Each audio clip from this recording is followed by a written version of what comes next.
Vorcaro também teria pago uma viagem do presidente da Câmara dos Deputados, Hugo Mota, para Lisboa, capital de Portugal, em junho de 2024. Segundo a Polícia Federal, o banqueiro gastou mais de R$90 mil.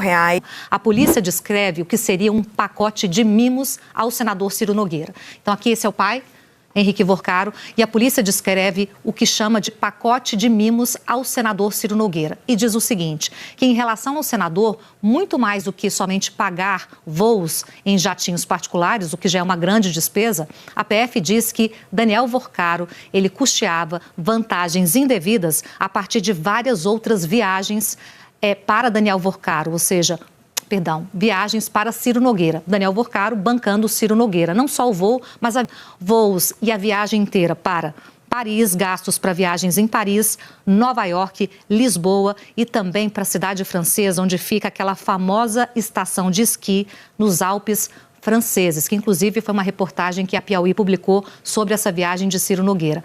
O relatório da Polícia Federal afirma que o banqueiro Daniel Vorcaro pagou diárias num hotel em Lisboa para o presidente da Câmara, Hugo Mota, do Partido Republicanos. Investigação da Polícia Federal aponta que uma empresa ligada ao senador e presidente do Progressista, Ciro Nogueira, recebeu mesadas do ex-banqueiro Daniel Vorcaro, que somaram um valor de pelo menos 6 milhões. Os repasses teriam acontecido entre junho de 2024 e agosto de 2025. É dinheiro pra caramba. Eu quero saber quem é que tá aqui comigo. Natália Fruê, tá aí? Ranier Bragon tá aí? Basília Rodrigues, então eu vou com a Natália Fruê. Natália Fruê, vem pra cá, vamos conversar um pouquinho. Natália, é muito, mas é muito dinheiro. E Ciro Nogueira continua envolvido em escândalo após escândalo.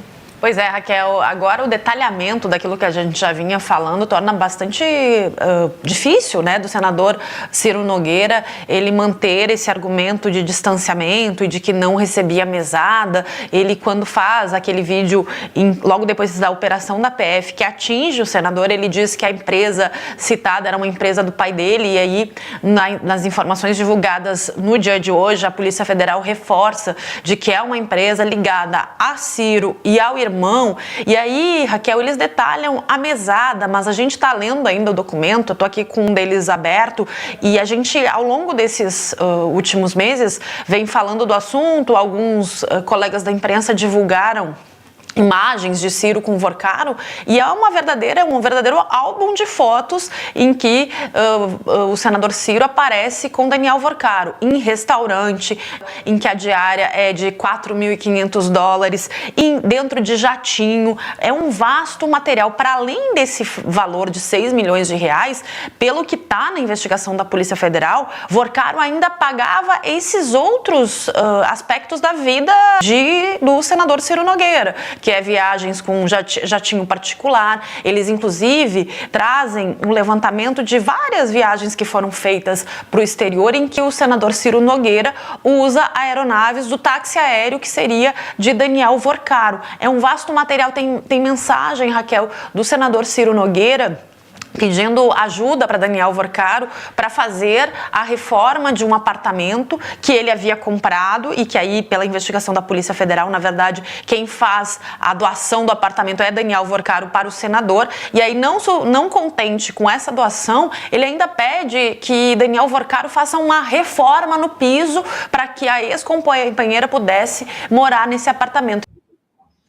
Com certeza, né, eu duvido que algum advogado recomendasse, se eu fosse seu cliente, o meu retorno ao Brasil. Olha o que acabou de acontecer, a condenação de uma pessoa que nunca foi citada em um processo criminal sobre coação, onde eu não sou, né, sequer o autor da sanção. Eu não assino a sanção. Né? Se você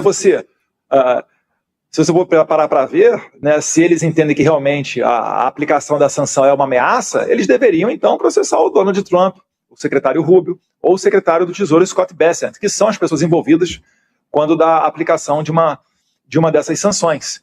E certamente essa questão vai reforçar a minha condição de exilado político, vou informar as autoridades americanas, e isso daí vai ser mais um capítulo, né, obscuro, nefasto, dentro da história da justiça brasileira, que vai acabar, se não sendo respeitada em local nenhum do mundo. Você imagina uma autoridade internacional vai receber uma ordem vinda do Brasil e vai pensar, esse aí é aquele país, né, onde a Itália, a Espanha, os Estados Unidos e a Argentina estão negando extradição. Então é muito ruim para o país. E com relação à campanha o Flávio é o único capaz de virar a página dessa situação. É o único candidato anti-establishment que é capaz de dar uma anistia e lutar por essa anistia. Todos os demais não conseguirão fazê-lo.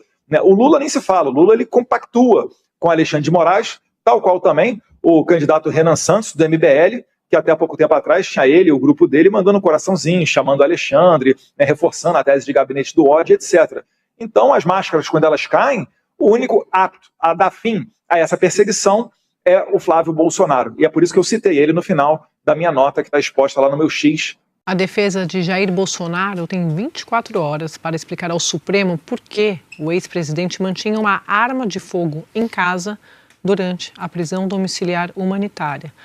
A determinação é do ministro Alexandre de Moraes. O Guilherme Bausa está de volta aqui para explicar para a gente essa decisão. Oi, Bausa, boa tarde mais uma vez. Oi, Sadi, mais uma vez boa tarde e a vocês que nos acompanham na Globo News. Olha, Sadi, essa arma foi apreendida ontem por volta de 11h30 da noite numa via expressa aqui do Distrito Federal, conhecida como Pistão Norte, na região de Taguatinga, aqui no Distrito Federal. A arma estava num veículo que era conduzido pelo servidor Estácio Leite da Silva, que atua como segurança do ex-presidente Jair Bolsonaro. Ele foi parado numa blitz da Polícia Militar do Distrito Federal e os policiais identificaram uma arma no assoalho desse veículo, um veículo modelo Honda Civic. Essa arma é uma pistola Glock 9mm que foi encontrada dentro desse veículo. O que o servidor, que esse segurança, o Estácio Leite da Silva, falou quando foi questionado pelos policiais militares? Primeiro, ele se apresentou como integrante do Gabinete de Segurança Institucional e ele disse que estava levando essa pistola para fazer um reparo, para fazer um conserto e que em seguida levaria de volta essa pistola até a residência do ex-presidente Jair Bolsonaro. Devolveria essa pistola ao ex-presidente Jair Bolsonaro. E aí, Sadi, houve uma contradição nas declarações desse servidor, segundo as informações da Polícia Militar. Num primeiro momento, ele falou que essa arma estava registrada na sua carteira funcional, mas depois ele admitiu que a arma pertencia, na verdade, ao ex-presidente Jair Bolsonaro. E aí os policiais fizeram uma consulta aos registros oficiais do Exército e identificaram que a arma pertence sim ao ex-presidente Jair Bolsonaro. Em nota, a Polícia Militar do Distrito Federal informou que duas armas foram apreendidas nesse veículo com esse servidor. Uma institucional, com documentação, e a outra sem documentação, essa arma que pertence ao ex-presidente Jair Bolsonaro, que, segundo a Polícia Militar, configura uma conduta irregular. O que chama a minha atenção, entre outras coisas, algumas coisas chamam a atenção. Primeiro, alguém como o ex-presidente Bolsonaro em prisão domiciliar ter uma arma, o Bausa explicou ali, que informou que não estava explicitado na decisão do ministro Alexandre se isso era permitido ou não, mas já causa espécie alguém que está em prisão domiciliar poder ter uma arma, já que há um esquema de segurança, inclusive, para proteger essa prisão domiciliar, inclusive com revista de carros que entram e que saem. Segundo, esse servidor, que por uma fonte que me passou a informação, seria um segundo sargento, né? Um segundo sargento que já teria atuado na segurança pessoal do então presidente Jair Bolsonaro até pelo menos 2023 e atendendo às ordens do coronel Câmara, que depois foi condenado na trama golpista. Ele era segurança ainda nesse momento agora, em que aparentemente levaria essa arma para o concerto, algo assim, tudo mais. Ele estava trabalhando como segurança do ex-presidente em prisão domiciliar? Alguém que está em prisão domiciliar tem segurança trabalhando ao seu serviço também? São explicações que precisam ser dadas também. E o que me faz lembrar outra coisa, não apenas o caso do Roberto Jefferson, mas como o caso da ABIN paralela, da segurança, que eram os hábitos do então presidente Bolsonaro, que não confiava no esquema, na infraestrutura de segurança que estava colocada a seu serviço, como a de qualquer presidente, tinha suas desconfianças em relação ao gabinete de segurança institucional, desde a posse, inclusive, e tudo mais. Ou seja, tem muita coisa aí, me parece, a ser explicada. E sim, por que colocar uma arma dessa para o concerto dias antes de acabar o prazo dessa prisão domiciliar humanitária? Muita coisa a ser explicada.